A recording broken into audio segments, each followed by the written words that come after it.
Sampurasun. Assalamualaikum warahmatullahi wabarakatuh. Wilujeng patepang deui palawargi sadayana dina channel Dongsun TV. Anu sakumaha biasa baris ngadongeng. Dongeng-dongeng Sunda. Ya. Dina waktos ayeuna aya hiji cariyos anu judulna Kumpulan Para Dedemit. Ieu cariyos teh karya Jusman S.A. anu parantos dimuat dina majalah Mangle edisi Puriding Puringkak. Nah, hayu cuang lajengkeun wae kana cariyosna anu judulna Kumpulan Para Dedemit. Mangga geura siapkeun cekopina, siapkeun leuteunana. Wilujeng ngadangukeun, wilujeng manco sora. Awak asa lalungse, padahal di Jakarta ka Kuningan teh tumpak beus. Tapi tobat ari sapoe sapeting jeput mah awak teh asa meumer. Katurug-turug suku paregel jalaran teu bisa disanghunjarkeun. Wantu tempat pangdiukan pas pisan. Kahaja meureun diatur kitu sangkan rea tempat diuk jadi panumpang bisa rada rea. Kuring balik teh katompornakeun bulan Rowah. Maksud hayang puasa di lembur. Hate sok kagagas bae ari bulan puasa di lembur batur teh. Sok rusras jarauh paninengan. Inget kana jentrengna kacapi Mang Arsim bari ngahaleuang ngabuburit. Di Jakarta mangkat jam 4 sore, datang ke Kuningan jam 2 tengah peuting.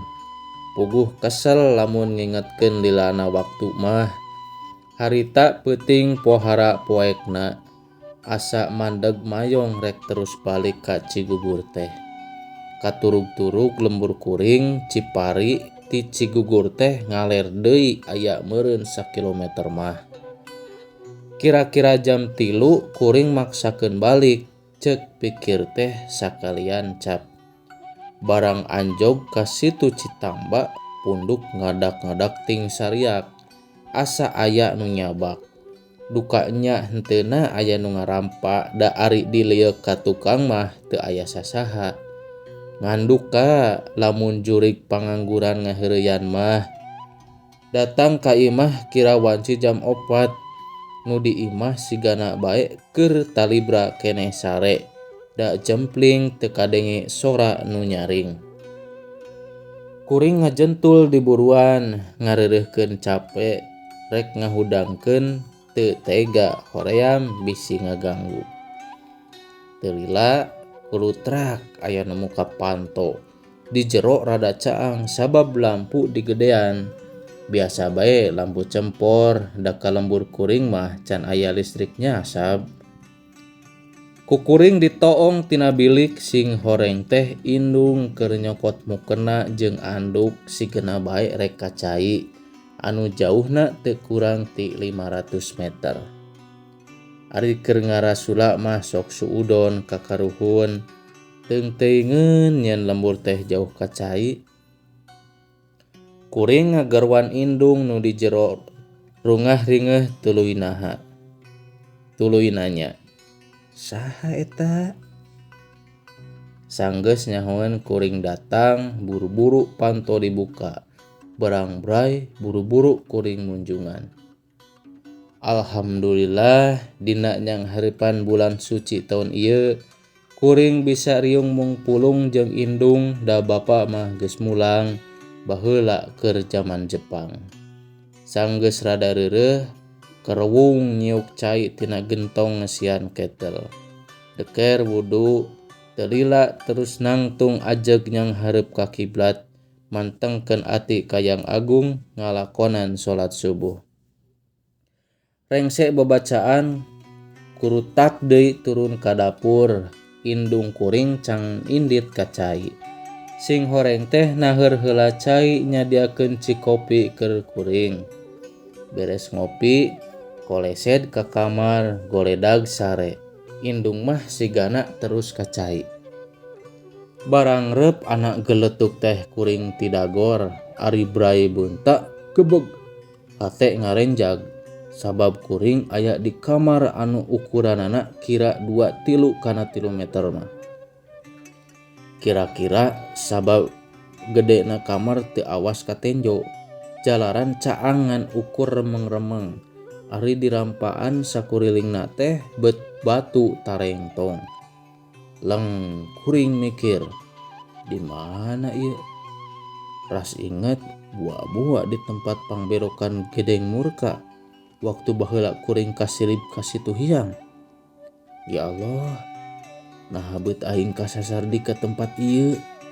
Subhanallah, moga-moga anjeunna nang tayungan tina cocobaan nu keur dihareupan. Di luar kadenge nu ting gerendeng, sorana atra kadenge sigana bae keur baradami, ngan duka saha-sahana mah teu nyaho.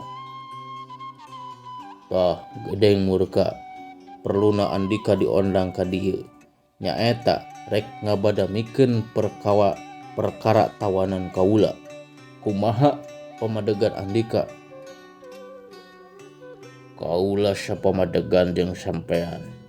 Terus terang, kaula teu geunah ka eta jalma, sabab manehna rek ngancurkeun tempat para siluman. Coba tengetan ku sampean Gedeng Murka. Tadina rea manusia nu munjung muja ka bangsa urang. Ayeuna kumaha buyut leunang? Nya, ieu kaula buyut leunang. Bener pisan omongan Andika kitu teh. Baheula rea manusia anu kasilip ka tempat kaula. Terus kulawargana nyuguh menta sangkan anu kasilip dibalikeun deui. Sabenerna kaula teu beuki kana panyuguh manusia teh. Dahak kahakanan urang mah lain nu kitu.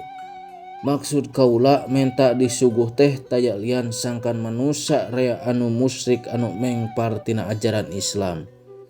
Apa lumayan tah jang batur urang, tapi ajeuna ku pokal eta manusia aturan kitu teh diubrak-abrik. Cilaka lila-lila urang teu kabagi batur hirup.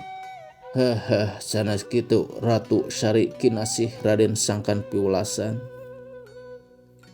Nya, kaula oge ngarasakeun balukarna.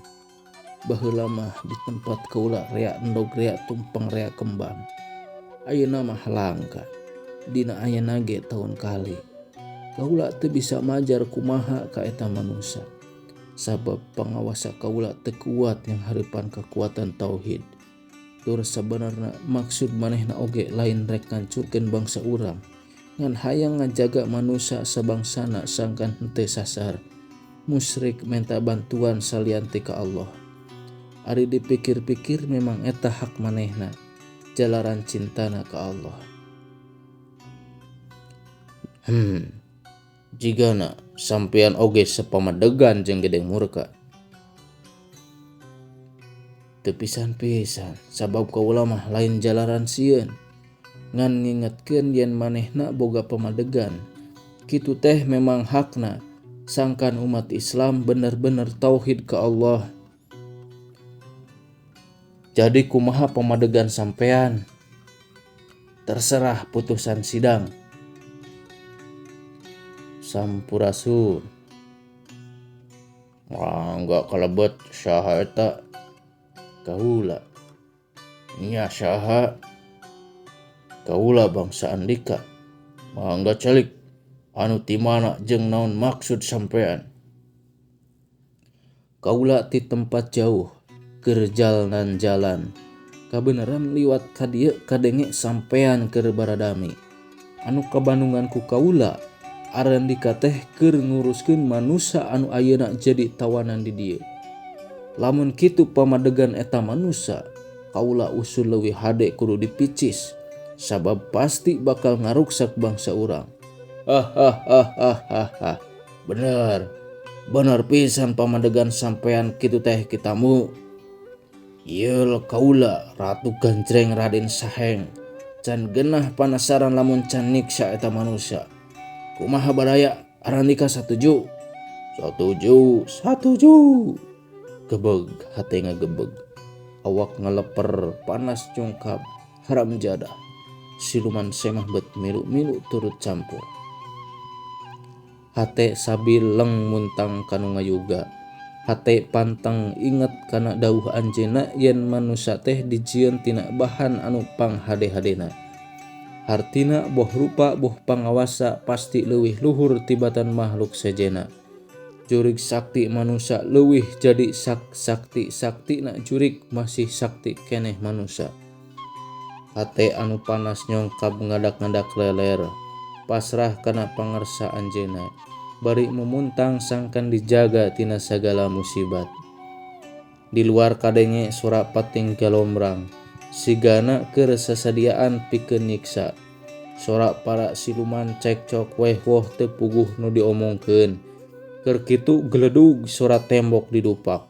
Rigeg-rigeg siluman hideung jangkung gede nyampeurkeun, rep kuring sidakep ingetan buleud ka Allah, ngaong kuring takbir. Sajorelat katingal siluman anu rek ngarongkong teh kababetkeun kaluar bari ngacerit tobat-tobatan.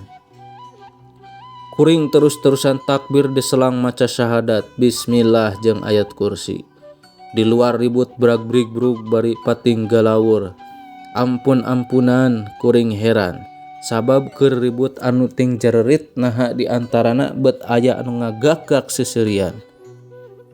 Teu lila igeg-igeg aya nu jangkung bodas nyampeurkeun, cek nyekel kana punduk selengseng awakna kaambeus seungit ngahiliwir.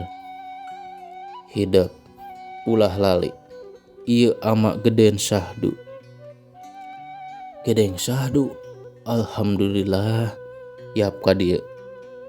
Kuring dikaleng dibawa keluar. Ari gok bet para siluman gempar ngagaloler ting ngaregung ampun-ampunan.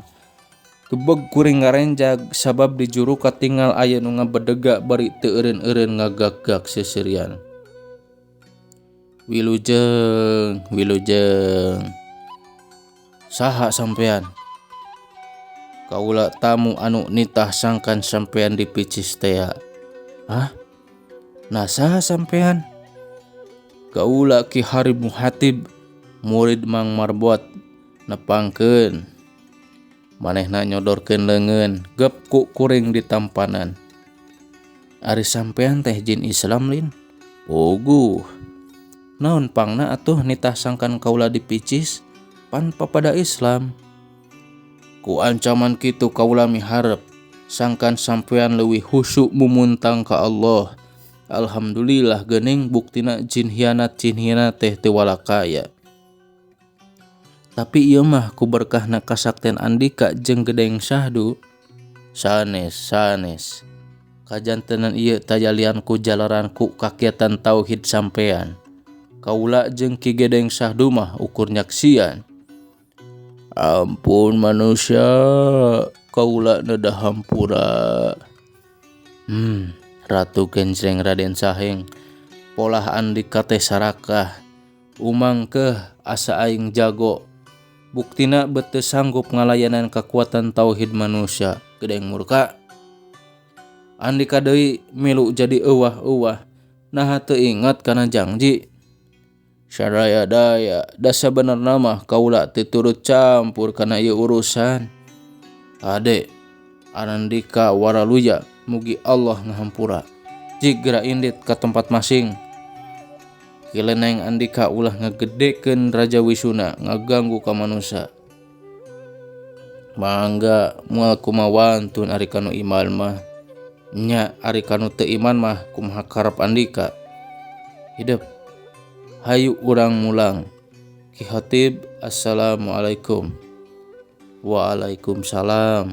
Kaula ge permisi rek mulang ka nagri, mangga permisi. Ki Hatib, pek tancerkeun agama Islam di nagara kajinan. Ulah lali kintun salam ka Mang Marbot, ceuk kuring kagagas. Hate teu weleh mikir. Sing horeng jeung Islam teh geuning pohara belana ka manusia anu inget ka pangeran mah. Telila regeyeng kuring dipangku Gedeng Syahdu, biur dibawalik. Ari brai beunta, alhamdulillah mata poe geus luhur. Indung jeung dulur-dulur ngariung bari mencetan. Ari ditanya aya naon, cenah tadi awak kuring nyongkap batu teu eureun-eureun ngagebegan. Sakitu pamirsa, ieu nu judulna teh Kumpulan Para Dedemit karya Kang Jusman S.A. Hatur nuhun anu parantos satia manco dina channel Dongsun TV, wilujeng patebang deui dina cariyos anu sarajengna.